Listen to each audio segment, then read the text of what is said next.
ഞാനൊരു ഷോപ്പ് ഉദ്ഘാടനം ചെയ്യാൻ പോവാ. ഇനാഗുറേഷൻ നമുക്ക് ആരെ വിളിക്കണം? ഹണി റോസ്. അതെ, നമ്മളെ ഹണി റോസ് ആണ് ട്രെൻഡ്. ഇപ്പൊ ഇങ്ങനെ ആരെങ്കിലും ആലോചിക്കുമ്പോ തന്നെ, ഒരു ഷോപ്പിന് ഇനാഗുറേഷൻ ആലോചിക്കുമ്പോ തന്നെ ഹണി റോസിനെ അവർ ആലോചിക്കൂ. ഒന്നാമത്തെ റീസൺ എന്ന് പറഞ്ഞാൽ ഹണി റോസിന് ഇനാഗുറേഷന് വരുമ്പോ കിട്ടുന്ന ആ ഒരു എന്താ പറയാ ക്രൗഡ്, അതന്നെയാണ് മെയിൻ. ഏതൊരാൾക്കും ആ ക്രൗഡ് വരിക, അവരുടെ ഇനാഗുറേഷൻ, അവരുടെ സ്ഥാപനം ഒന്നും കൂടി റീച്ച് ആവുക എന്നുള്ളത് തന്നെയാണ് അവരുടെ ഒരു മെയിൻ ഫോക്കസ്. ആ ബ്രാൻഡ് അപ്പോൾ ഹണി റോസ് ഉണ്ടാക്കിയെടുത്തത് അതൊരു ഭയങ്കര സംഭവമായി പോയി അല്ലേ. തുടക്ക സ്റ്റേജിലൊക്കെ ഒരുപാട് പേര് കളിയാക്കി, സിനിമ വിട്ടിപ്പോ ഈ പണിക്കാണോ പോണേ, ഇതാണോ, അങ്ങനെയാണോ, ഇങ്ങനെയാണോ. ഇപ്പൊ നിങ്ങൾ ആലോചിച്ചോ, കേരളത്തിൽ ഒരു 100 ഇനാഗുറേഷൻ ഉണ്ടെങ്കിൽ 50-ൽ കൂടുതൽ ഇനാഗുറേഷൻ ഹണി റോസ് ആവും ചെയ്യുന്നത്. സോ ആ ബ്രാൻഡ് അവർ ബിൽഡ് ചെയ്തു. ഇപ്പൊ വരുന്ന ആളുകൾ അവരെ അനുകരിച്ച് വരിക എന്നല്ലാതെ ആ ബ്രാൻഡ് പൊട്ടിച്ച് വേറൊരു ബ്രാൻഡായി മാറാൻ പറ്റുന്നില്ല. സോ അതൊരു ബ്രാൻഡ് തന്നെയാണ്, അവരെ സമ്മതിച്ചു കൊടുത്തു. അത് ഭയങ്കര സംഭവം അല്ലേ. ഭയങ്കര നമ്മളെ ഇന്റർവ്യൂസിലൊക്കെ ധ്യാൻ ശ്രീനിവാസ് കൊണ്ടുവന്ന പോലത്തെ ഒരു സംഭവമാണ്. കാരണം ഇന്റർവ്യൂ എന്ന് പറയുമ്പോൾ നമുക്കൊക്കെ ഇപ്പൊ ധ്യാൻ ശ്രീനിവാസ് ഒറ്റ പേരേ ഉള്ളൂ. അല്ലാതെ ഇനി ഏത് മോഹൻലാൽ മമ്മൂട്ടി വന്നിരുന്നാലും നമുക്ക് ഇന്റർവ്യൂവിലെ സൂപ്പർ സ്റ്റാർ ധ്യാനാണ്. പിന്നെ അവര് ഡെഫിനറ്റ്ലി, കാരണം വേറെ ആരെ കിട്ടിയ, ഞാൻ പറയട്ടെ, സണ്ണി ലിയോൺ വന്നാൽ വരുന്നതിനേക്കാൾ ക്രൗഡ് ഈ പറഞ്ഞ ഹണി റോസിന് ഇപ്പൊ വരുന്നുണ്ട്. ഒരുപക്ഷെ അത് ഭയങ്കര വലിയൊരു അച്ചീവ്മെന്റ് ആണ്. ഭയങ്കരമാണ്. സിനിമയിൽ പോലും അത്ര ആക്റ്റീവ് അല്ല, എന്നിട്ടും അവരെ കാണാൻ നമ്മൾ ഓടി പോകുന്നില്ല, ആൾക്കാർ തിരക്കാണ്. അപ്പോ അവരുടെ ലൈക്ക് എന്താ പറയാ, ഈ പറഞ്ഞ ഇനാഗുറേഷൻസുമായിട്ട് ബന്ധപ്പെട്ടിട്ട് ബോഡി ഷെയ്മിങ് ആ ഒരു ഫാക്ടർ ഭയങ്കരമായിട്ട് എപ്പോഴും ചർച്ചയാവുന്ന ഒരു കാര്യമാണ്. അപ്പോൾ മാതൃഭൂമിയുടെ ഒരു പ്രോഗ്രാമിന് പോയ ടൈമിൽ, Mathrubhumi international festival of letters അതിന്റെ എഡിഷൻ 5 പോയ സമയത്ത് അവരോട് ചോദിച്ചത് ഇതേ ക്വസ്റ്റ്യൻസ് ഒക്കെ തന്നെയാണ്. ക്രൗഡിനിടയിൽ പോകുമ്പോൾ എന്തെങ്കിലും ആരെങ്കിലും മിസ്ബിഹേവ് ചെയ്തിട്ടുണ്ടോ, അല്ലെങ്കിൽ ബോഡി ഷെയ്മിങ് ഒക്കെ നിങ്ങൾ എങ്ങനെ ഹാൻഡിൽ ചെയ്യുന്നു, ഇതാണ് ക്വസ്റ്റ്യൻസ് വന്നിട്ടുള്ളത്. അതിന് ഹണി റോസ് കൊടുത്ത റിപ്ലൈ നോക്കാം. ഇപ്പം ഞാൻ തന്നെ നമ്മൾ ഇനോഗ്രൽ ഫംഗ്ഷനൊക്കെ പോകുമ്പം ജനക്കൂട്ടത്തിൻ്റെ കൂടെ മറ്റ് ആക്ടേഴ്സ് ഉണ്ടാവും. അപ്പം നമുക്കറിയാം അവരെത്രത്തോളം അവരതിനെ പേടിക്കുന്നത് നമുക്ക് മനസ്സിലാവും. അവർ തന്നെ പറയും, യോ എനിക്ക് ഭയങ്കര ടെൻഷനാണ്, ഇറങ്ങിക്കഴിഞ്ഞാൽ എന്താവും, അല്ലെങ്കിൽ നമുക്ക് പെട്ടെന്ന് പോകണം, 5 മിനിറ്റ് നിൽക്കാവുള്ളൂ എന്നൊക്കെ. പക്ഷേ അതാ ഞാൻ പറഞ്ഞത്, അത് എന്നെ സംബന്ധിച്ചിടത്തോളം എൻ്റെ ഒരു സ്ഥലം പോലെയാണ്. എനിക്ക് ആ ഒരു പേടി ഇതുവരെ വന്നിട്ടില്ല. അതിപ്പോൾ എത്ര തിരക്കാണെന്ന് പറഞ്ഞാലും, എത്ര ക്രൗഡാണെന്ന് പറഞ്ഞാലും, അത് എനിക്ക് കൂളായിട്ട് മാനേജ് ചെയ്യാൻ പറ്റുന്ന ഒരു സ്ഥലമാണെന്ന് എനിക്ക് എപ്പോഴും മനസ്സിലുണ്ട്. പിന്നെ അങ്ങനെ ഒരു മോശമായിട്ടുള്ളൊരു എക്സ്പീരിയൻസ് ഉണ്ടായിട്ടില്ല, ഇതുവരെയും ഉണ്ടായിട്ടില്ല. അതൊരു മേ ബി എനിക്കറിയില്ല, പലർക്കും ഉണ്ടായിട്ടുണ്ട്. ഒന്ന് പറഞ്ഞ് അവരുടെ എക്സ്പീരിയൻസുകൾ ഞാൻ കേട്ടിട്ടുണ്ട്. അത് ഈ പറയുന്നത് പോലെ അതെല്ലാം വളരെ പേഴ്സണലൈസ്ഡ് ആയിട്ടുള്ള കാര്യങ്ങളാണ്. എന്നെ സംബന്ധിച്ചിടത്തോളം എനിക്ക് അങ്ങനെ ഒരു എക്സ്പീരിയൻസ് ദൈവാനുഗ്രഹത്തിൻ്റെ പേരിൽ ഇതുവരെയും ഉണ്ടായിട്ടില്ല. ഭയങ്കര കോൺഫിഡൻസ് കേട്ടോ ക്രൗഡിനെ എങ്ങനെ ഹാൻഡിൽ ചെയ്യാന്നുള്ളത്.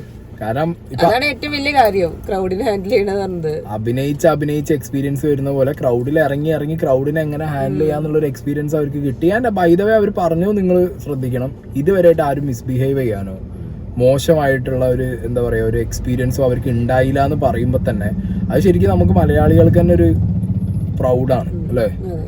അങ്ങനെ ഒരു സംഗതി ഇപ്പം ഏതെങ്കിലും ഒരു വേട്ടാവളിയും കയറി എന്തെങ്കിലും പറഞ്ഞാലോ എന്തെങ്കിലും ചെയ്താൽ തന്നെ ചീത്തപ്പേരായി.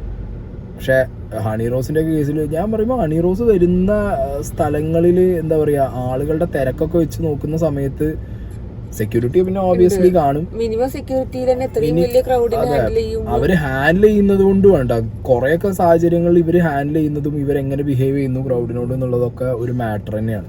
അതേപോലെ ഹണി റോസിന് എപ്പോഴും ചിരിച്ച മുഖമല്ലാതെ കണ്ടിട്ടില്ല. കൺസിസ്റ്റന്റ് ആയിട്ട് പോകുന്നുണ്ടല്ലോ ഇനാഗുറേഷൻസിന് അല്ലേ, കൺസിസ്റ്റന്റ് ആയിട്ട്. ഇപ്പൊ എനിക്ക് തോന്നുന്നത് ഒരു ശീലമാണ് അവർക്കത് കറക്റ്റ് അറിയാം എങ്ങനെ ഹാൻഡിൽ ചെയ്യണം, ആളുകളെ എങ്ങനെ കയ്യിലെടുക്കണം എന്നുള്ള കൃത്യമായിട്ട് അവര് എക്സസൈസ് ചെയ്ത് പഠിച്ചു. ഒരു ചിരി ഉണ്ടാവും, ഒരു ആറ്റിറ്റ്യൂഡ് കാണിക്കലോ അങ്ങനത്തെ ഒന്നുമില്ല.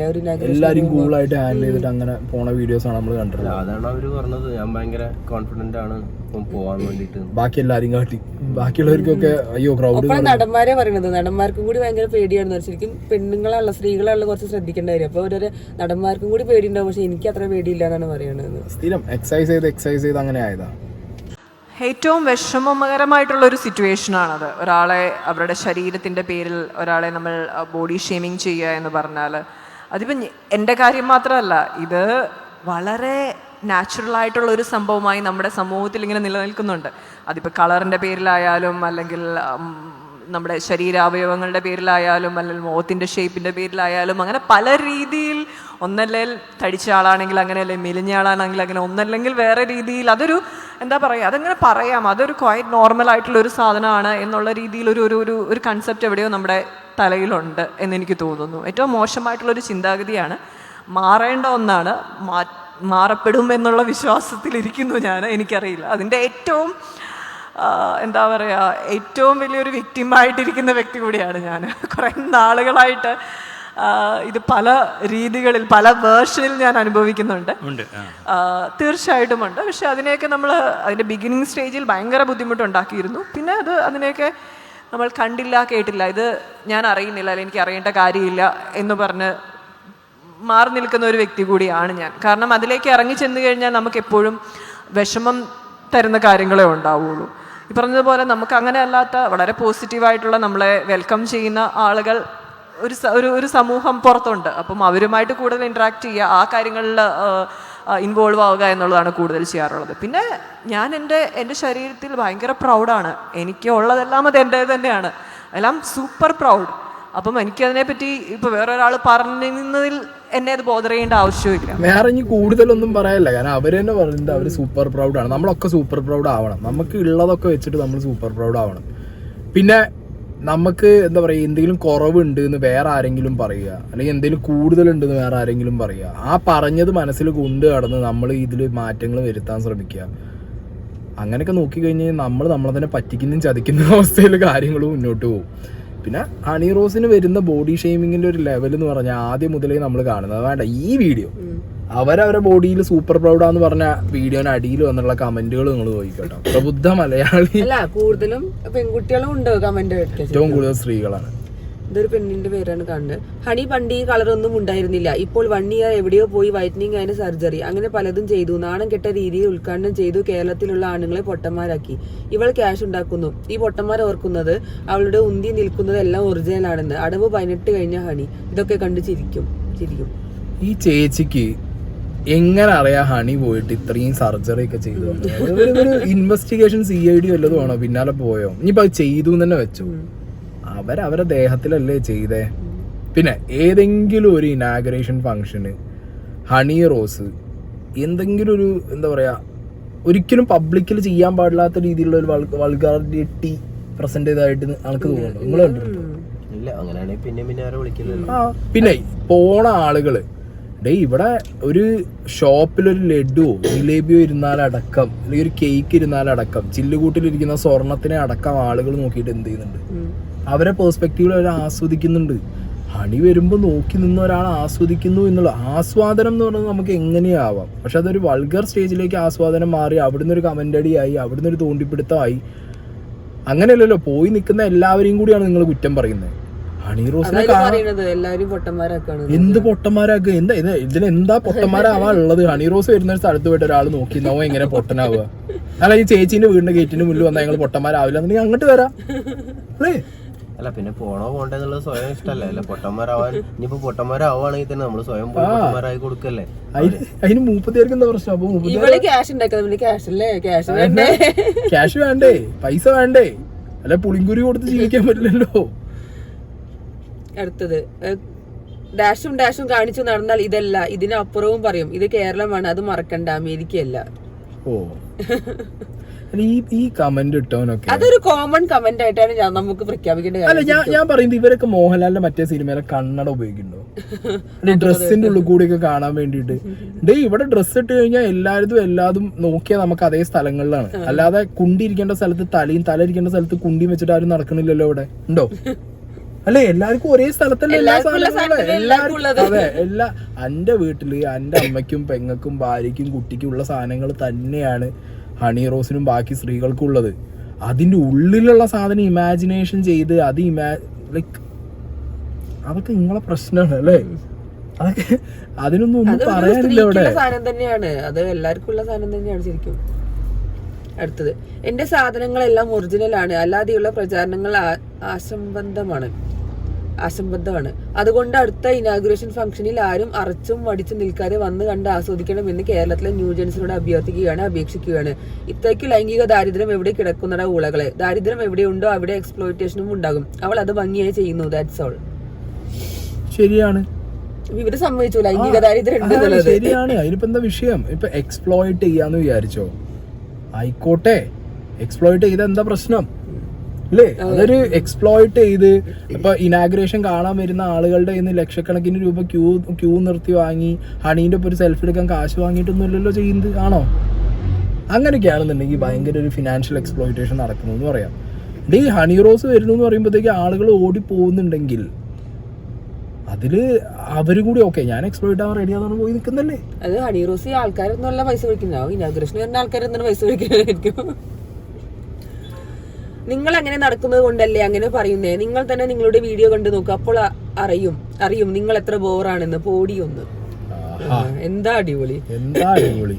അതായത് ഇത് സീരിയസ്ലി എന്താ പറയാ, എവിടെയോ ഒരു വിഷമം മനസ്സിലുള്ള കമന്റുകളായിട്ട് എനിക്ക് തോന്നുന്നു. നിങ്ങൾക്ക് ഫീൽ ആവുന്നത് അതൊരു പെണ്ണിന്റെ കമന്റ്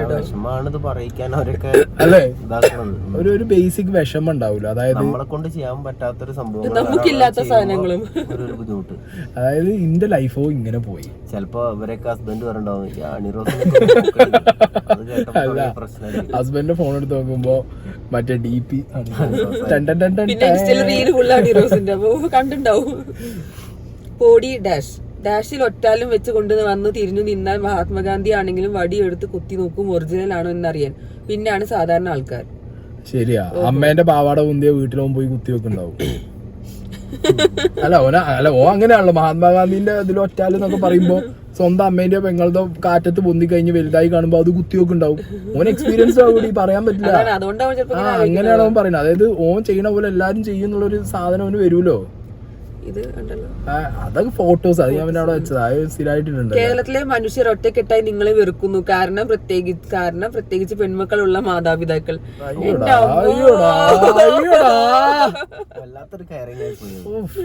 വല്ലാത്തൊരു തന്ത എന്റെ മോനെ. അപ്പൊ അയാൾക്ക് പെൺമക്കൾ ഉണ്ട് മനസ്സിലായി. എന്തായാലും ഇനി ഇല്ലെങ്കിലും അയാൾ അങ്ങനെ ഇടും, കാരണം ഒരു കേറച്ചൻ. ശരീരം വിറ്റ് പണവും വാങ്ങി ജീവിക്കുന്ന സ്ത്രീകളാണെടി നിന്നേക്കാൾ ബഹുമാനം അർഹിക്കുന്നവർ. പിച്ച തെണ്ടി ജീവിക്കുന്നതാണ് ഇതിനേക്കാളും അഭിമാനം. ഇതെന്താ ഒരു ആണ് പെണ്ണിനെ സപ്പോർട്ട് ചെയ്യണേക്കാ കൂടുതൽ ഒരു പെണ്ണിനെ വെറുത്ത് അല്ലേ? ഒരു പെണ്ണ് അതൊക്കെ സന്തോഷ് കുമാറിന്റെ പേര് മാത്രമേ ഉണ്ടാവുള്ളൂ. ആ കമന്റ് കണ്ടറിയാതെ പെണ്ണിട്ട കമന്റാന്നുള്ളത്.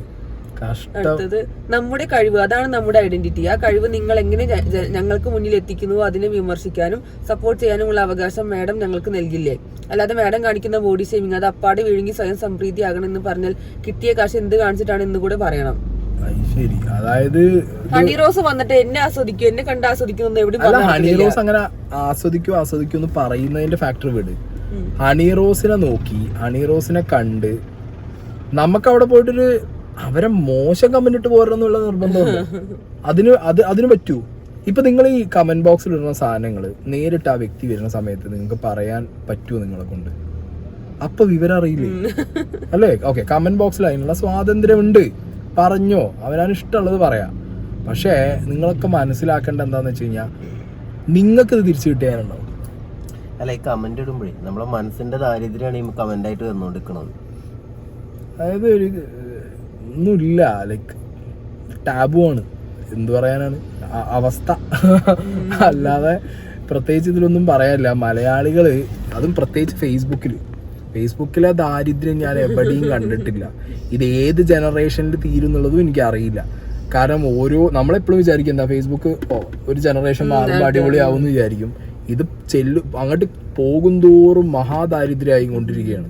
എനിക്ക് ലാലേട്ടനോടും എന്റെ മമ്മൂക്കാനോടൊക്കെ പറയാനുള്ള കാര്യം, മുണ്ടെടുത്തൊക്കെ ഉദ്ഘാടനത്തിന് വരുമ്പോൾ നിങ്ങൾ ഒന്ന് ശ്രദ്ധിക്കണം, അല്ലെങ്കിൽ കമന്റ് പ്രശ്നമാകും. ഇവിടെ പ്രശ്നമാണ് ഇവിടെ. കാരണം ഇവിടെ എല്ലാരും എന്താ അറിയോ, ഒരു കോംപ്ലക്സ് കൊണ്ടാ നടക്കണേ. നമ്മൾക്ക് ആ ഒരു ലൈഫ് സ്റ്റൈൽ കിട്ടുന്നില്ല, നമുക്ക് ജീവിക്കാൻ പറ്റണില്ല, നമുക്ക് ഇൻകം വരുന്നില്ല.